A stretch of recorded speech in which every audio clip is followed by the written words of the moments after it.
Биринчи радионун эмгек жамааты 8 март аялдардын эл аралык майрамына карата атайын түз уктурууларды уюштурду. Ачык эшик форматындагы иш-чарага прокурор, акыйкатчы, дарыгер, спортчу, агартуучу, коомдук ишмер жана башка көптөгөн тармакты аркалаган айымдар катышты. Спасибо, что пришли в нашу студию. С наступающим вас праздником. Большое спасибо.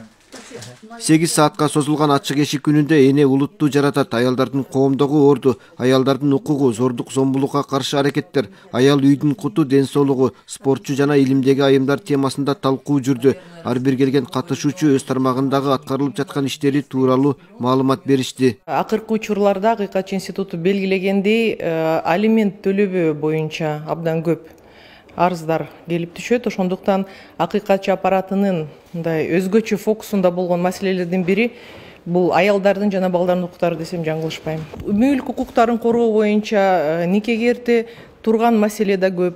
Акыйкатчы институтунун өзүнүн макамы бар, ошол макамыбызга ылайык сөзсүз биз тийиштүү иш-чараларды өткөрөбүз, албетте.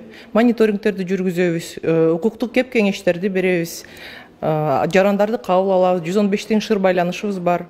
Эмгек, социалдык камсыздоо жана миграция министри билдиргендей, жыл өткөн сайын үй бүлөдөгү зордук зомбулукка кабылгандардын көрсөткүчү өсүп жатат. Азыркы күндө өлкөдө 18 кризистик борбор иш алып барат. Алдыда ушундай мамлекеттик борборду ачуу маселеси каралууда. Үй бүлөлүк зордук зомбулукка кабылууда 95% биздин айымдар кабылат. Биз бүгүнкү күндө мамлекеттик ушул кризистик борборду ачкан турабыз жакын арада.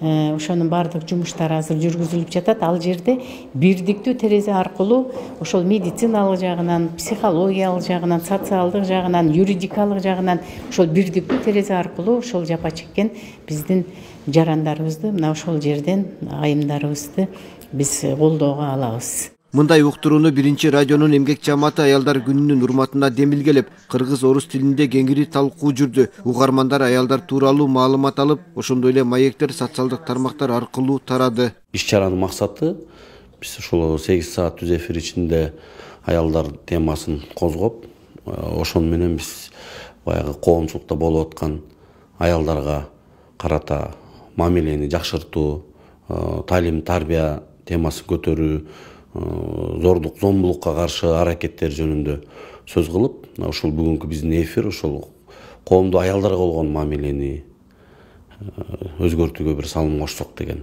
ойдо. Радио сүйүүчүлөргө ачык эшик тууралуу буга чейин жарыя болгон. Аттуу баштуу айымдардан тышкары катардагы жөнөкөй айымдар дагы түз эфирге келип катышып, коомдогу аялдарга болгон мамиле тууралуу ойлорун ортого салды.